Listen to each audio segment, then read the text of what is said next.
"Grace, it's time for you to leave," my mother-in-law declared, her voice booming so intensely it reminded me of the roar of sea bears in the harbor.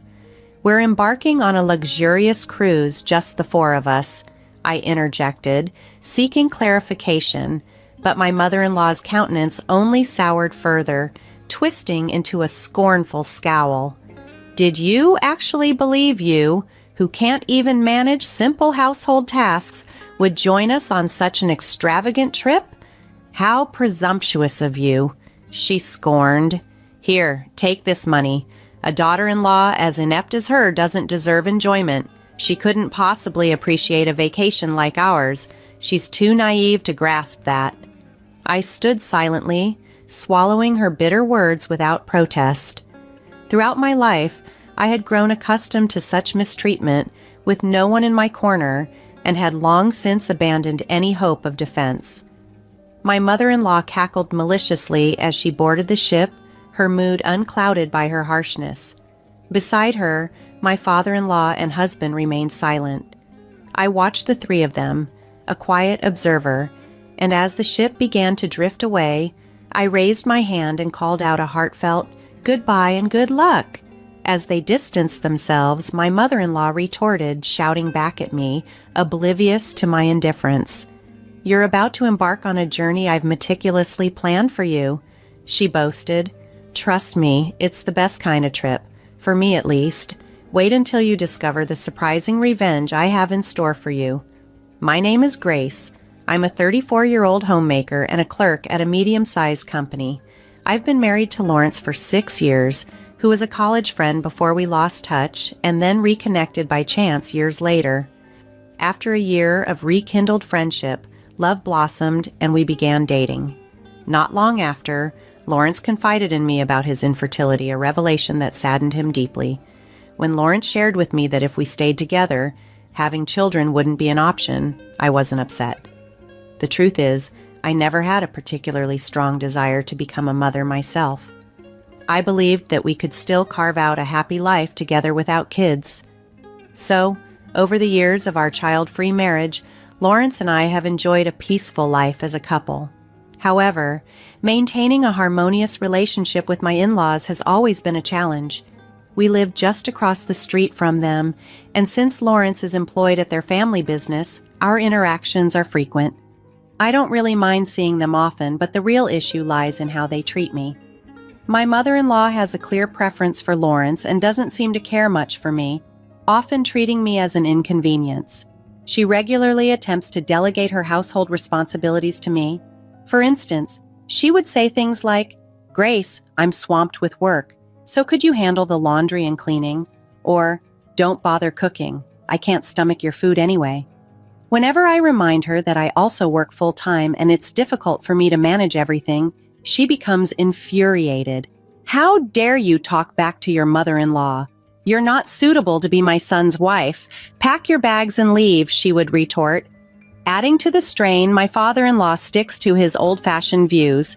He often questions me, "Grace, when will you stop working? You're getting older, and it's time you had a child." Or he criticizes my education with remarks like, "What kind of schooling did you even receive?" He doesn't understand that times have changed and it's perfectly acceptable to have a fulfilling family life without children. Yet, he threatens, "If I hear more of this talk, I'll call your company tomorrow and demand they let you go so you can start focusing on having a child." Dealing with my in-laws' constant pressure and outdated expectations is exhausting. Because they hold tightly to their old-fashioned views, I do my best to remain polite in my responses, but often they just pile on more criticism. Sometimes the best thing I can do is just ignore them. Lawrence, sweet as he is, seems to turn a blind eye to their behavior. He's a gentle person who shies away from confrontations, which isn't always beneficial. He avoids upsetting his parents, and sometimes, just to keep the peace, he won't challenge them, even when they're being unfair to me. It's painful to admit, but a significant reason we don't have kids is due to Lawrence's infertility. He's asked me not to mention this to his parents, so I've kept this secret to protect him. But it's tough when he doesn't defend me from their harsh words. Despite these challenges, I deeply love Lawrence. He's a thoughtful husband who often cooks dinner when I come home late from work. This gesture allows us to spend quality time together, especially on weekends. We both adore traveling and have visited many destinations in the 6 years we've been married. One day, Lawrence excitedly handed me a travel brochure. "Grace, wouldn't it be amazing to go on a luxury cruise ship?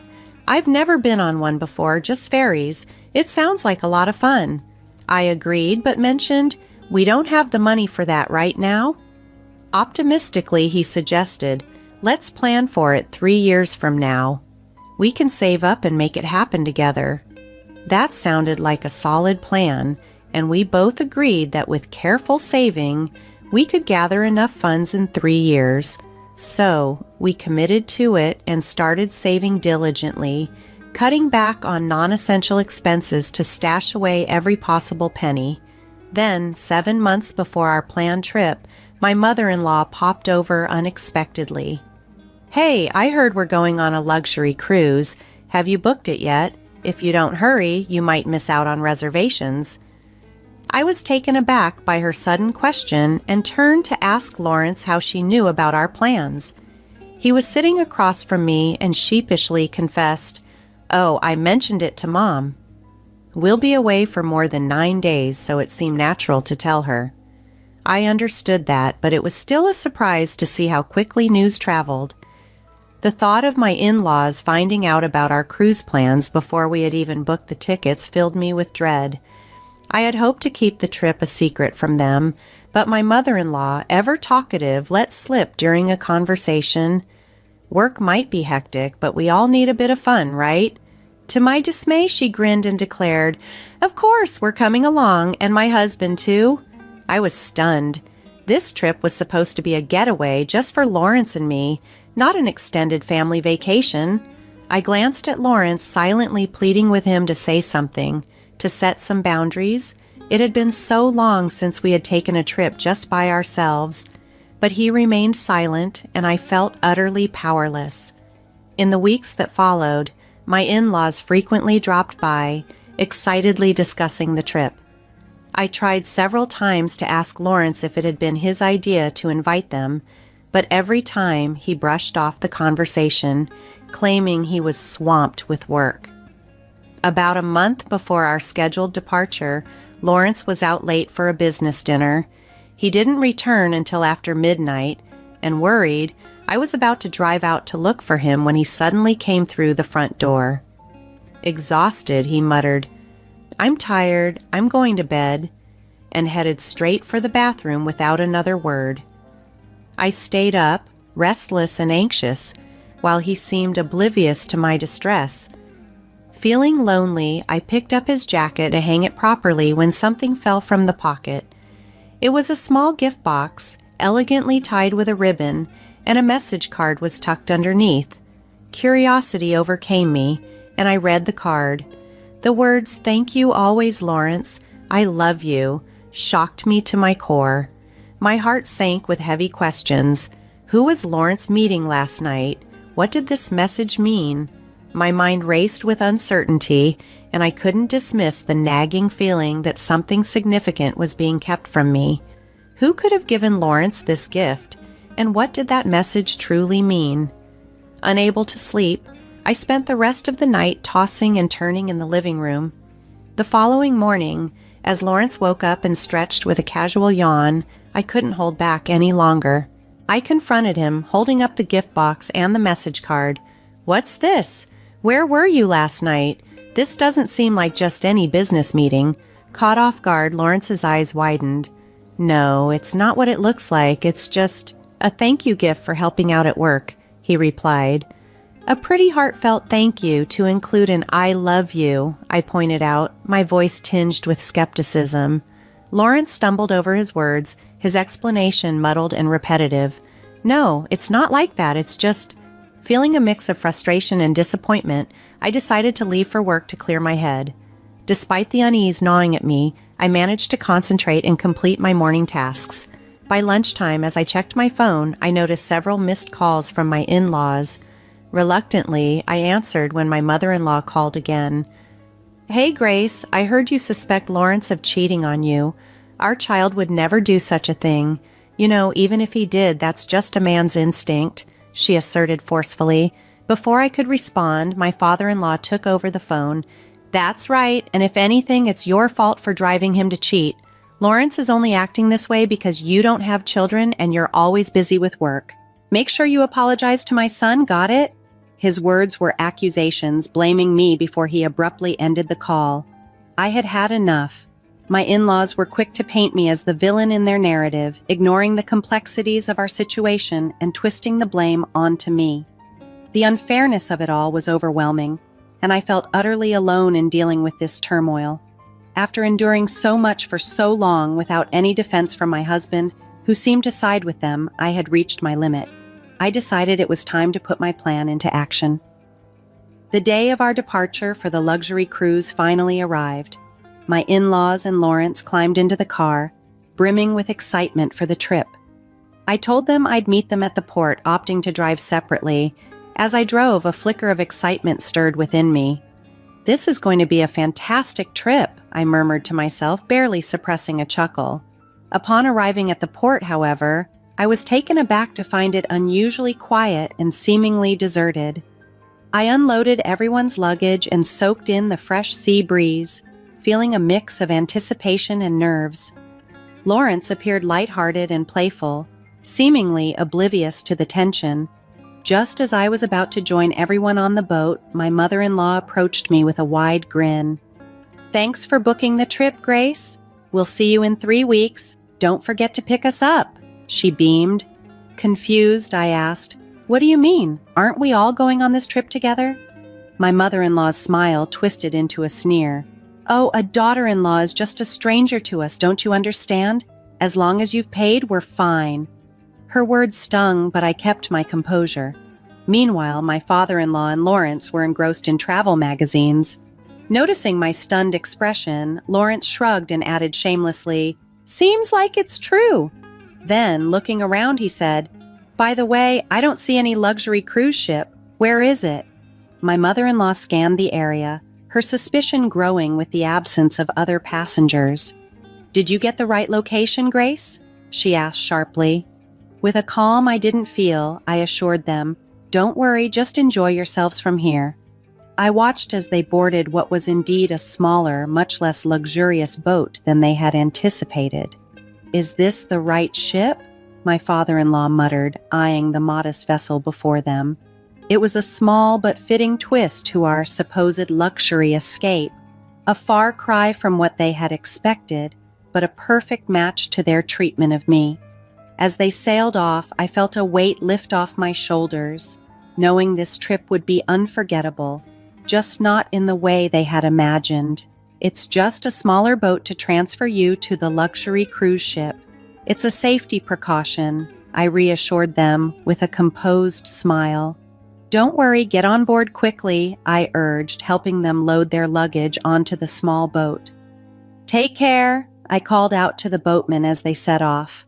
Waving goodbye, I shouted cheerfully, "Goodbye, best of luck to you." I could faintly hear my mother-in-law shouting back, but I chose to ignore it. Once they were out of sight, I gathered my things and headed back to my car, looking forward to some peaceful time alone. Later, when I returned home, I collected all the personal belongings I had from before getting married, clothes, appliances, and furniture, and arranged them neatly. Just as I finished, my phone rang. It was my mother-in-law, her voice frantic and loud. "How dare you trick us? There's no luxury cruise ship. Where are we?" she yelled into the phone. I couldn't help but laugh, the irony of the situation amusing me. After a moment, I calmly replied, "There never was a luxury cruise ship. You tried to leave me behind, so I didn't book anything." Her anger was palpable even through the phone. "Do you really think you can get away with this? Where are we? I could call the police." My father-in-law's voice joined in, his tone incredulous. "The police? That's a bit much, don't you think?" I responded lightly. "I simply brought you to your wife's hometown. Did you get a chance to see Aunt Elizabeth?" There was a pause before my mother-in-law shouted again, "What are you talking about, Aunt Elizabeth? Your older sister, Elizabeth?"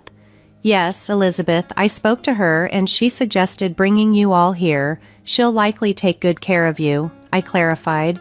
Aunt Elizabeth, who had always been like a mother figure to my mother-in-law, was known for her strong stance against dishonesty. Though I had only met her a few times at family gatherings, her integrity had always impressed me.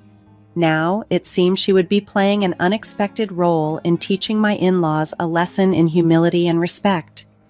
We had always gotten along well, so I decided to open up to Aunt Elizabeth and share everything I had been enduring with my in-laws and Lawrence.